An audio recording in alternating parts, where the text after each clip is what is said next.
이정우가 2025 시즌 46번째 경기에 3번 타자 중견수로 선발 출전하게 되었습니다. 상대는 애틀레틱스. 애틀레틱스와는 3연전 중이 마지막 경기입니다.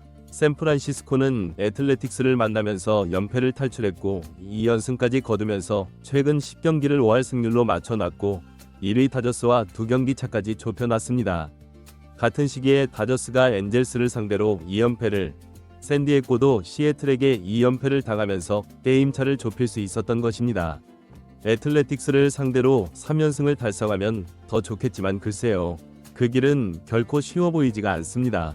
애틀레틱스의 선발 투수가 다저스전에서 1실점 완투로 펼쳤던 스프링스이기 때문입니다.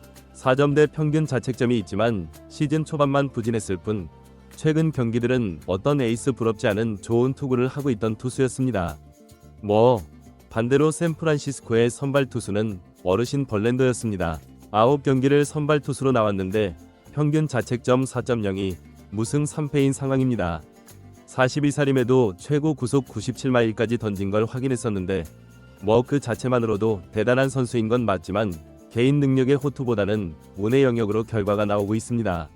그래서 이번 경기 역시 불안함이 먼저였습니다. 그리고 팀보다 더 중요하고 관심을 갖는 이정우. 이정우가 팬들을 지금 들었다 놨다 하고 있습니다. 전날 안타가 중단되면서 타율이 급격히 떨어져 버린 상황입니다. 메이저리그 10여 명의 타격 경쟁자들은 어펀타임을 거듭하면서 그래도 제 역할을 해주고 있다 보니 이정우는 어느새 지표들이 경쟁에서 많이 밀려버렸습니다. 상상하기도 싫지만 오늘 경기까지 무안타라면 이정우는 2할 7푼대까지 떨어지게 됩니다. 이 가장 큰 문제는 약 20일 동안 볼넷을 하나도 얻지 못하고 있다는 것입니다. 안타를 50개 이상 친 선수들 중에는 단연 꼴찌입니다. 전날 세베리노에게는 3진도 있었죠. 현재 타율은 2할 8푼 1리. 팬들이 기대하는 만큼의 성적은 분명 아닙니다. 거기다 라모스라는 선수가 5월에 미친 활약을 하면서 이미 이정우의 기록들을 넘어버려서 올스타에 뽑히는 것도 불안한 상황이 되었습니다. 그럼 이정우가 이대로 끝이냐? 근데 KBO 시절에도 부진했던 달이 있었습니다. 그럼에도 어느새 극복을 하고 본인의 기량을 유감없이 발휘하곤 했었죠. 이정우는 1회 초 원아웃 주자 없는 상황에서 타석에 올랐습니다. 1회 라모스가 초구에 홈런을 쳐버리면서 깜짝 놀라게 했죠. 이정우는 초구 바깥쪽으로 빠진 슬라이더를 그냥 지켜봤고 2구째에 또 슬라이더를 낮게 던진 걸 건드려 버리면서 3루 쪽 흐르는 땅볼로 아웃이 되고 말았습니다. 이정우는 스스로를 압박하고 있는 것으로 보입니다. 자신의 타격 능력이 더 많이 노출되면서 상대 팀들의 분석으로 좋은 공이 올라오지 않는다는 것도 인지하고 여전히 새로운 투수들을 상대하고 있는 중이기 때문에 안 좋은 공도 배트를 건드려 버리면서 일어난 현상입니다. 이 경기는 전날 0대0으로 9회까지 가더니 10회에 끝내기 볼넷으로 승리한 것과 맞먹는 지루한 경기 연속이었습니다. 샌프란시스코는 6회까지 1회에 홈런 친 라모스의 안타 외에는 안타를 하나도 치지 못하고 있었습니다. 새벽 5시에 하품 나오는 경기였죠. 보통 이렇게 점수가 안 나면서도 명경기라고 할 때는 명품 투수전이 됐을 때인데 정우야, 진짜 야구 진짜 어렵다. 이정우는 3회에 주자 없는 상황에서 타석에 올랐습니다. 초구와 2구 모두 볼이 되면서 이정우는 잘 골라냈고 20경기 만에 볼넷이 나오는 건가 싶었습니다. 당연히 응원하면서 볼넷을 기대하고 있었던 건 아니죠. 오히려 스프링스가 호투를 펼치고 있는 상황에서 이정우를 거를 리는 없을 거라고 봤고 타격하기 매우 좋은 상황이었습니다. 실제로 스프링스는 91마일 패스트볼을 가운데로 던졌는데 이정우답지 않게 그냥 지켜만 봤습니다. 기다린 걸까요? 그런데 그 다음 4구째 비슷한 공에도 이정우는 지켜만 봤습니다. 확실히 이정우의 타격 컨디션이 좋은 건 아닌 것 같죠? 작년에도 그렇고 5월은 이정우에게 잊고 싶은 달이 될 것 같습니다.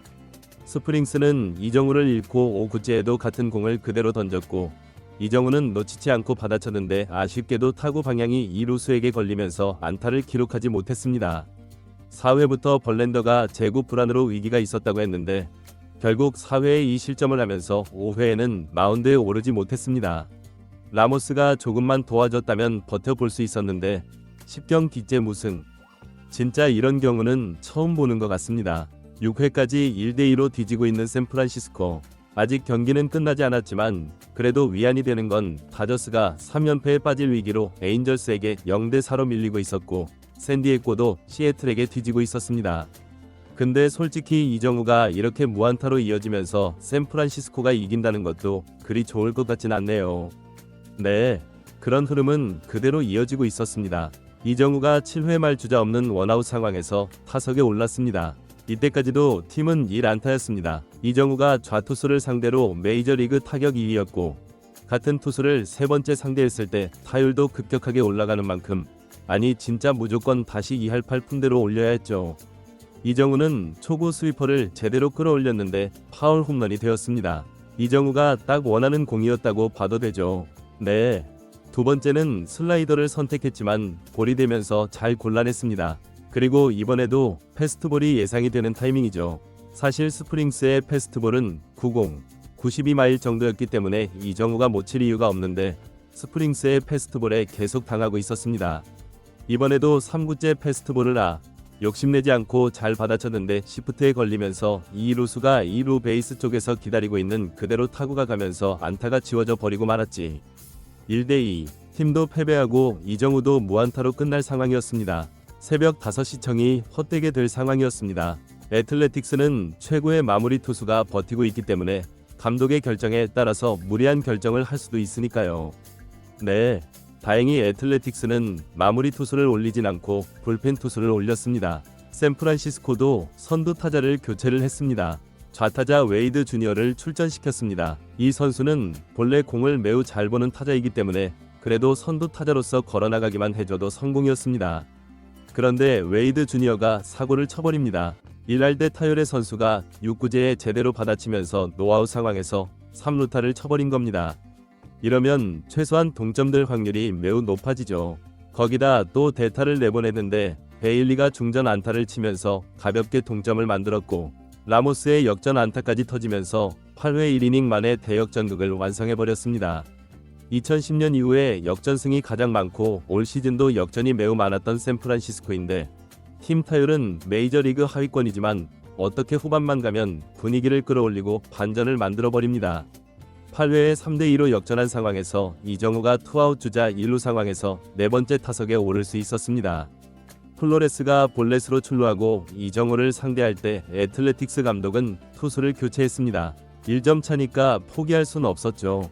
네, 이정우를 상대하는 투수는 무투수였는데 이정우는 아쉽게도 이 구만의 스윙을 하면서 낮은 슬라이더를 쳤고 플라이볼로 아웃되고 말았습니다. 4타수 무안타네. 정말 안타깝네요. 네, 안타까움은 팬들의 마음일 뿐인가 봅니다. 샌프란시스코가 9회의 워커가 3자 범퇴로 마무리시키면서 승리를 지켜냈고 애틀레틱스 상대로 3연승 수입을 달성하면서 매우 기분 좋아했고 경기 종료 후에 이정우가 비춰졌는데 이정우도 그래도 만족스러워하는 모습이었습니다. 실제로는 라모스를 비춰준 거죠. 이정우는 2할 7푼 6리로 떨어지면서 50개 안타 그대로 머물게 되었습니다. 여전히 다저스와 샌디에고가 패배 직전이기 때문에 이제 1위와 거의 차이도 나지 않습니다. 다음 캔자스시티와의 3연전에서도 팀도 아니 이정우도 살아나길 끝까지 응원하겠습니다.